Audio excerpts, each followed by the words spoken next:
নমস্কার বন্ধুরা, স্বাগত জানাই আমার এইচডি টেকনিক্যাল এডুকেশন চ্যানেলে। যদি আমার চ্যানেলে নতুন হয়ে থাকো তাহলে সাবস্ক্রাইব বাটনে ক্লিক করে পাশের অ্যারোতে ক্লিক করে অল সিলেক্ট করে রাখুন, যাতে আমাদের নোটিফিকেশন সবার আগে আপনার কাছে পৌঁছে যায়।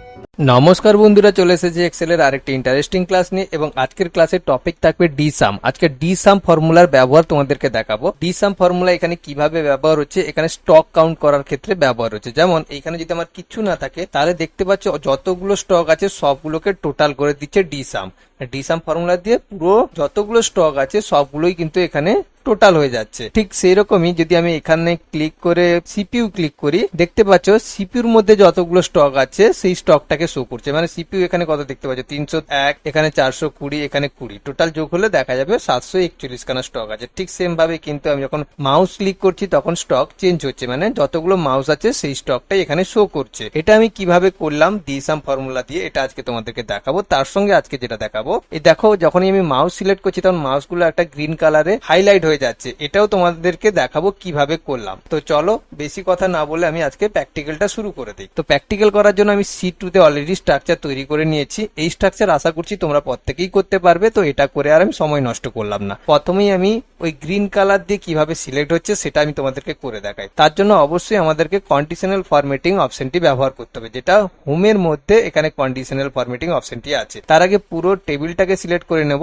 তো টেবিলটাকে সিলেক্ট করে নেওয়ার পরে আমি চলে যাব কন্ডিশনাল ফরম্যাটিং অপশনে, সেখানে ক্লিক করব। ক্লিক করার পরে নিউ রুলস দেখতে পাচ্ছ, এখানে ক্লিক করব। ক্লিক করার পরে এখানে দেখতে পাবে নিউ ফরম্যাটিং রুলস বলে একটি বক্স খুলে গেছে। তো সেখান থেকে আমি চলে যাব use a formula to determine which cell to format, এই অপশনটিকে সিলেক্ট করব। সিলেক্ট করার সঙ্গে সঙ্গে এখানে একটা সেল দেখতে পাচ্ছ খুলে গেছে, যে সেলে আমি কিন্তু ফর্মুলা লিখতে পারবো। এখানে আমি কি ফর্মুলা দেবো, প্রথমে আমি যেটা করব সেটা হচ্ছে যেখানে আমি টাইপ করব সেই ঘরটাকে সিলেক্ট করে নেব।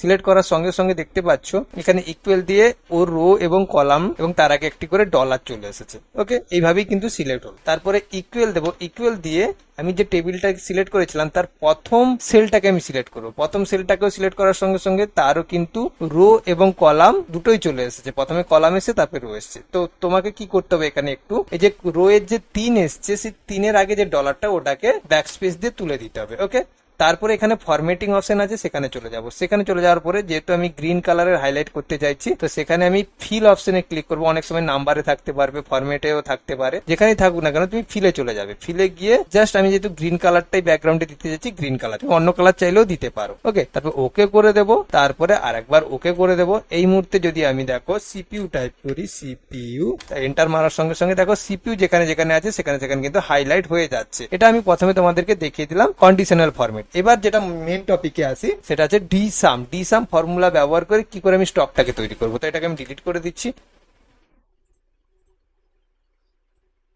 এটাকে একটু জুম করে নিলাম, দিলে তোমাদের দেখতে সুবিধা হবে। ওকে, এবারে আমি এখানে কি করব, স্টকে একটা ফর্মুলা টাইপ করব যেটা হচ্ছে ডি সাম ফর্মুলা। তার জন্য আমি প্রথমে ইকুয়াল দেবো, ইকুয়াল দেওয়ার পরে ডি সাম। ওকে, ডি সাম অলরেডি চলে এসেছে, তুমি এখানেও ক্লিক করতে পারো অথবা পুরোটা লিখে ফার্স্ট ব্র্যাকেট শুরু করতে পারো। তারপরে কি করবে, টেবিলটাকে সিলেক্ট করবে। এখানে যতগুলো টেবিল আছে পুরো প্রোডাক্ট থেকে স্টক থেকে পুরোটা সিলেক্ট করবে। এখানে কিন্তু পুরো টেবিলটাকে সিলেক্ট করতে হবে। তারপরে কমা দেবে। কমা দেওয়ার পরে কি করবে, স্টকটাকে নেবে। এই যে স্টক, কেননা এখানে কলাম ওয়াইজ কিন্তু ট্র্যাক করে নেবে। এই যে কলাম, এখানে স্টক দেখতে পাচ্ছ, এখানে স্টক লেখা আছে, তো স্টকের ঘরটাকে সিলেক্ট করে নেবে। তারপরে কমা দিয়ে জাস্ট প্রোডাক্ট আর যে এই যে ঘরটা যেখান থেকে আমি সার্চ করব, প্রোডাক্ট সমেত কিন্তু তোমাকে সিলেক্ট করতে হবে। ওকে, প্রোডাক্ট সমেত আমি সিলেক্ট করে নিয়েছি। দেখতে পাচ্ছ জাস্ট প্রোডাক্ট এবং তার নিচের যে ব্ল্যাঙ্ক ঘরটা আছে যেখানে আমি টাইপ করব সেটাকেও সিলেক্ট করতে হবে। এরপরে ব্র্যাকেটটা শেষ করব এবং এন্টার মারবো। ওয়াও, ম্যাজিকের মতন বেরিয়েলো, তাই না? এবারে জাস্ট আমি দেখো টাইপ করলাম সিপিইউ এবং এন্টার মারলাম। দেখো সঙ্গে সঙ্গে কিন্তু সিপিইউ স্টক গুলো শো করছে, দেখতে পাচ্ছ, এবং সিপিইউ গুলো কিন্তু হাইলাইটও হয়ে গেছে। সেম ভাবে যদি আমি কিবোর্ড টাইপ করি, কিবোর্ড টাইপ করলাম, দেখো কিবোর্ডটাকে সিলেক্ট করে নিলাম এবং কত স্টক আছে। কিবোর্ড এখানে একটাই আছে, 510 স্টক, সেটা দেখতে পাচ্ছ এখানে শো করে গেছে। তো আশা করছি তোমরা ডি সামটা ক্লিয়ারলি বুঝে গেছো এবং তার সঙ্গে আরেকটা তো কন্ডিশনাল ফরম্যাটিং অপশনটাও সঙ্গে দেখিয়ে দিলাম। তো আশা করছি আজকের ক্লাসটি খুবই ভালো লেগেছে। যদি ভালো লেগে থাকে অবশ্যই চ্যানেলটিকে সাবস্ক্রাইব করো এবং সঙ্গে থাকো, যাতে এই ধরনের আরো এক্সেলের বিভিন্ন ধরনের মজাদার ক্লাস নিয়ে তোমাদেরকে উপহার দিতে পারি। অসংখ্য ধন্যবাদ, বাই।